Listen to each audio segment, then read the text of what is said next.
түлкінің терісінің мен сізге қазір міне шелін алып жатырмын. Міне жақынырақ түсірші. Шелденіп жатыр. Бұны қалай шелдеу керектігін көріп жатсыздар.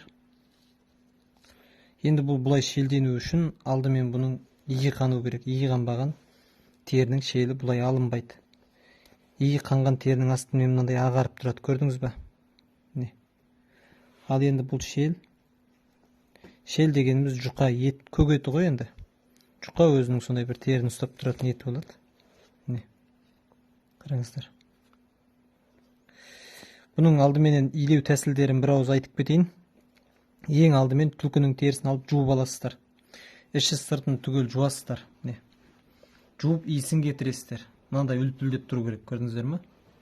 Иісін кетіріп, иісі кеткеннен кейін, бұны ала құрғақ болып кепкеннен кейін біз бұның ішіне ашыған айранды жағамыз, толық ішіне. Өте көп шылқылдатып жібермейміз, жағамыз, бұлай қаттаймыз. Қаттап, аяқтарының ішіне де жағамыз. Мынау аяғының ішінде міне иленген, көрдіңіздер ме? Міне. Егер үй тимей қалған жерін қараңызшы, мынау үй тимей қалған жер не? Бұл жер дұрыс болмай тұр. Мынау ерді қаттарсаң жыртылады. Үй тиіп, жаңағыдай айран тигеннен кейін бұны да шелдеп алып тастайсыз. Көгетін алып тастасаңыз, бұл қайттан бүйтіп тырысып бүйтіп қамайды. Ол өзінің сол мата қалпында тұра береді.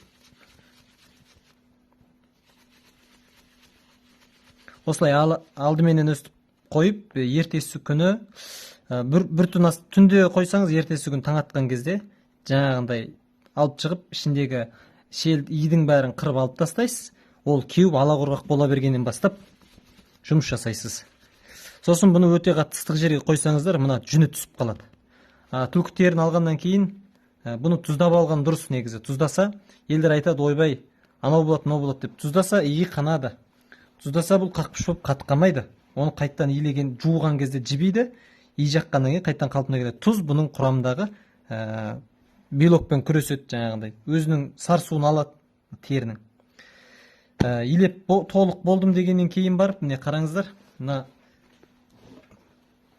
дізеңізге қойып, осылай созып, мына